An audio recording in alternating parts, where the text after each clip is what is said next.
Good afternoon बच्चों। हम जो कल चैप्टर पढ़ रहे थे द प्रोडिगल सन, तो इसके आगे हम सेकंड पार्ट आज पढ़ने जा रहे हैं। The hunger pangs made him to fall down and he became unconscious.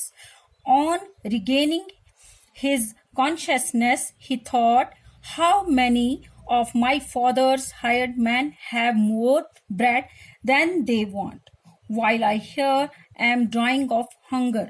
I will go to my father and say to him, Father, I have sinned against heaven and before you. I no longer deserve to be called a son of yours. Treat me as one of your hired men and I will work for you. तो बच्चों, हमने जो prodigal सन में पढ़ा कि किस तरह से एक खर्चीला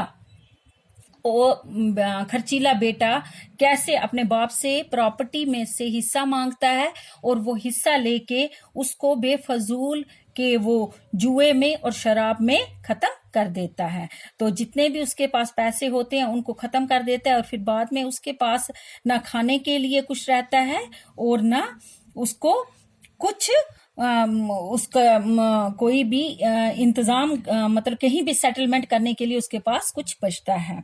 तो वो इतना मतलब गरीब हो जाता है कि खाने के भी उसको लाले पड़ जाते हैं। तो अब ये जो है ये भूख के कारण, यानी जब हंगर पेन्स, जब उसे भूख लगती है तो ये उस आदमी ने उसे जब अपने थ्रू अपने वहां पे खेतों में काम करने के लिए भेज दिया होता है कि वहां पे जाओ और मेरे जानवरों को चारा खिलाओ, तो ये इस काम के लिए वो इसको अपॉइंट करता है। तो वहां पे ये जब काम करता है तो इसको इतनी भूख लगती है कि भूख के कारण क्या हो जाता है, ये भूख महसूस करने लगता है और वहीं पे अनकॉन्शियस मीन्स बेहोश हो जाता है। और जब वो दोबारा होश में आता है तो वो सोचता है कि जो मेरा बाप है उसने कितने नौकर रखे हुए हैं और आज मैं किसी और के यहाँ पे नौकर का काम कर रहा हूँ। तो मेरा बाप जो है इतना मतलब जमींदार है और उसने इतने नौकर रखे हैं तो वो मुझे खाने को भी देगा और मुझे अब उसके पास चलना चाहिए। तो यहाँ तो मैं भूख के मारे मर जाऊंगा, यानी कि हंग्री, यानी भूख के कारण मैं यहाँ पे मर जाऊंगा।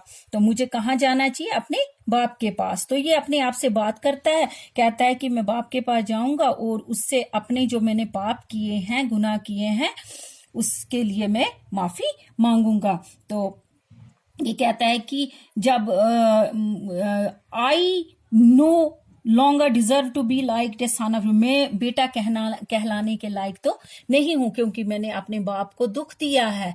तो फिर भी इसके बावजूद भी मेरा जो बाप है, मेरा जो पिता है, वो मुझसे गलत व्यवहार नहीं करेगा। तो और जितने भी वहां पे नौकर हैं वो I will work for you, मैं उनको कहूंगा कि कम से कम मुझे नौकर की ही जगह पर रख दो। जो भी मैंने गुनाह किए हैं, अब मैं आपके बेटा कहलाने लायक नहीं हूं, अब आप मुझे नौकर ही बना के रखो, आपका मैं सारा काम करूंगा।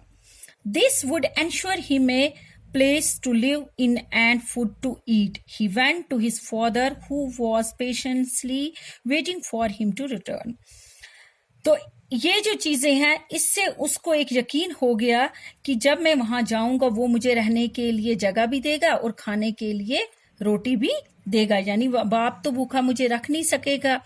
तो ये अपने बाप के पास चला जाता है और जब बाप के पास पहुंचता है तो जो इसका बाप होता है वो भी बड़ी बेसब्री से, पेशेंसली, यानी कि बहुत ही बेसब्री से इसका इंतजार कर रहा होता है कि कब ये रिटर्न हो, यानी वापस आए। The father embraced the lost son and kissed him tenderly, तो वो जैसे ही अपने बेटे को देखता है तो उसे गले से लगा देता है। Father cried the son, I have sinned against heaven and before you. I am not worth calling your son. I have wronged you, my dear father, said the son. तो बाप जो है cried the son, बेटा जो है ये बाप के पास जब पहुंचता है तो बाप इसे देख के हैरान हो जाता है।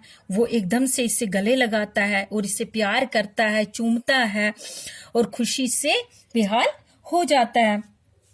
तो बेटा कहता है बाप को कि मैंने सिन मतलब मैंने इतने गुनाह किए हैं कि ऊपर वाला भी उन्हें माफ नहीं करेगा। मैं जानता हूं कि मैं बहुत ही नाकाबिल बेटा हूं और मैं आपका बेटा कहलाने के लायक नहीं हूं। मैंने बहुत गलत किया है। तो मेरे प्यारे पिताजी, मैं आपका गुनहगार हूं। तो ये बेटा अपने बाप से कहता है कि मैं गुनहगार हूं, मैंने बहुत गुनाह किए हैं। तो मैंने ऐसा गुनाह किया है कि और अपने बाप से जीते जी हिस्सा मांगा है।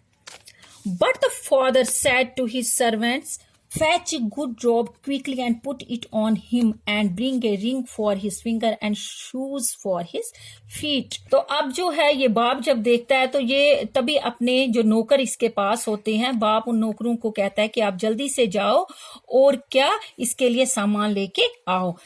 हाथ के लिए यानी उंगली में पहनने के लिए अंगूठी लाओ, जूते लाओ, कपड़े लाओ, ये सामान फटोफट लेके आ जाओ। Fetch the fat goat and kill it, and let us feast and enjoy ourselves, for my son here was dead and has come to life again. He was lost and has been found. And they began to make merry. तो अब बाप कहता है कि एक मोटी बकरी भी लाना, क्योंकि उसको हमने क्या करना है, मारना है, यानी एक किस्म की कुर्बानी देनी है उसने। वो खुशी से पागल हो गया, उसका बाप खुश हो गया कि उसका बेटा दोबारा आ गया है। तो अब कहता है कि हम एक भेड़ को भी मारेंगे।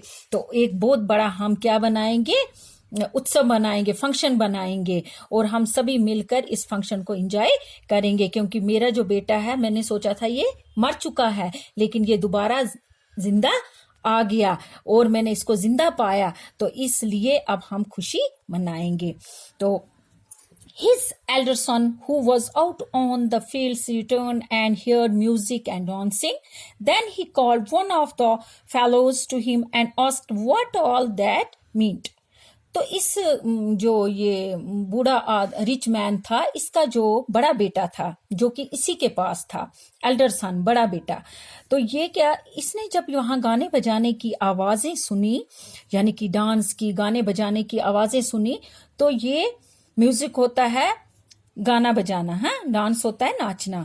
तो ये एकदम से वहां पे आया और इसने वहां पे बोला कि जो वहां पे बाकी थे उनसे कहा कि ये किसकी आवाज आ रही है। वो खेतों में काम कर रहा था, तो इसने कहा कि ये खेतों से बाहर आया और पूछने लगा कि ये कैसे गाने बजाने की आवाजें आ रही हैं।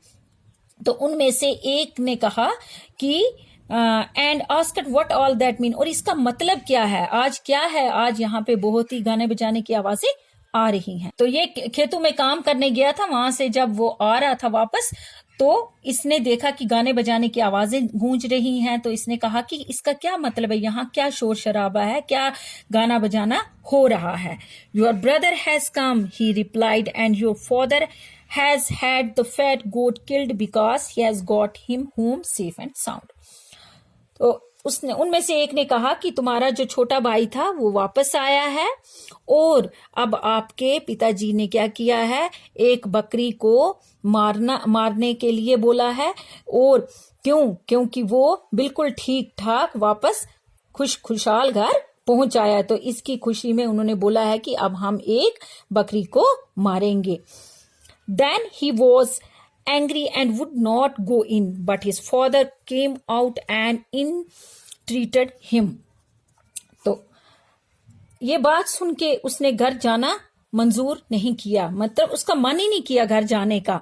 तो वो गुस्से में आ गया, एंग्री, उसको गुस्सा आया, शरारत आई, तो उसने कहा कि मैं अब घर नहीं जाऊंगा। लेकिन जब उसके बाप ने सुना तो वो बाहर आया और उसने क्या किया, उसको रिक्वेस्ट की, उससे विनती की कि आप मेहरबानी करके अंदर आ जाओ। किससे? अपने बड़े बेटे से, क्योंकि वो नाराज हो गया। उसने कहा कि छोटे बेटे ने इतना इनको दुख दिया, परेशानी दी, तो आज ये इसी के आने की खुशियां मना रहे हैं। All these years, replied the son, I have been slaving for you, and I have never at any time disobeyed any of your orders, and yet you have never given me so much as a kid for me to enjoy myself with my friends. But now that this son of yours is back, who has destroyed up your property, you have killed the fat goat for him. अब ये बड़ा बेटा जो था ये बाप से नाराज हो गया और ये बाप को कहने लगा कि मैंने इतने सालों से आपको कुछ नहीं कहा और मैं आपकी स्लेविंग क्या होता है, नौकरी जैसे नौकर करते हैं, नौकरी चाकरी कर रहा था और मैंने कभी भी आपका जो भी आपका कहना था हमेशा वो मैंने पूरा किया। मैं एक छोटे बच्चे की तरह आपका कहना मानता रहा, मैंने कभी भी आपको जवाब नहीं दिया, आपकी जो आज्ञा थी उसका उल्लंघन मैंने कभी नहीं किया। और never give me so much as a kid for me, और कभी आपने मुझे इस तरह से इज्जत नहीं दी। तो लेकिन आज अपना बेटा जो आपका छोटा बेटा वापस आया है और जिसने सब प्रॉपर्टी ले ली और फिर उस प्रॉपर्टी को खत्म कर दिया, तबाह कर दिया, तो आज उसी की आने की खुशी में आप बकरी की कुर्बानी देने जा रहे हो। तो अब बाप बेचारा क्या बोलता, वो चुप हो गया।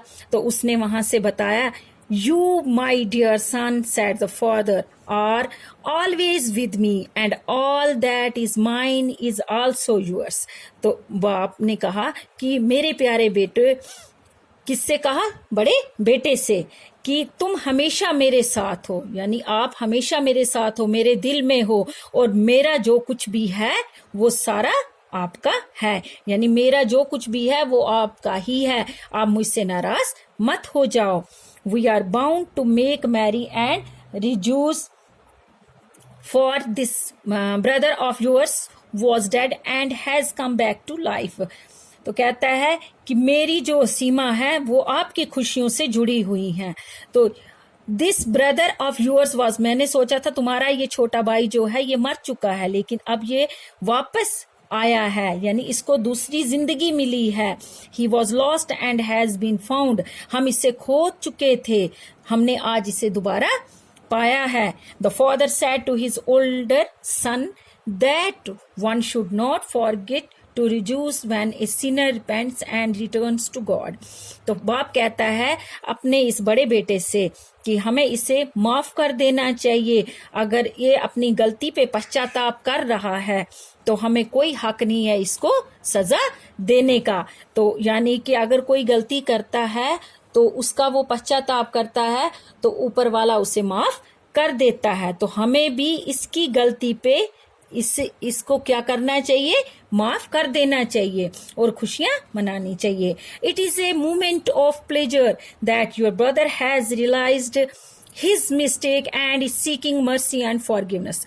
ये जो पल है, मोमेंट मीन्स पल, ये जो पल हैं किसी के हैं, खुशियों के हैं, और इन खुशियों के पलों को हमें मिलकर मनाना चाहिए, क्योंकि तुम्हारा जो भाई है उसने रियलाइज्ड किया, महसूस किया है, क्या महसूस किया है कि जो मिस्टेक, जो गलती इसने की है उस गलती के लिए ये माफी इसने मांगी है और उस गलती के लिए इसको पछतावा है और हमें इस पर दया करके इसे माफ कर देना चाहिए। Let us accept him for he wants to become a good man. Good God teaches us to be kind and merciful.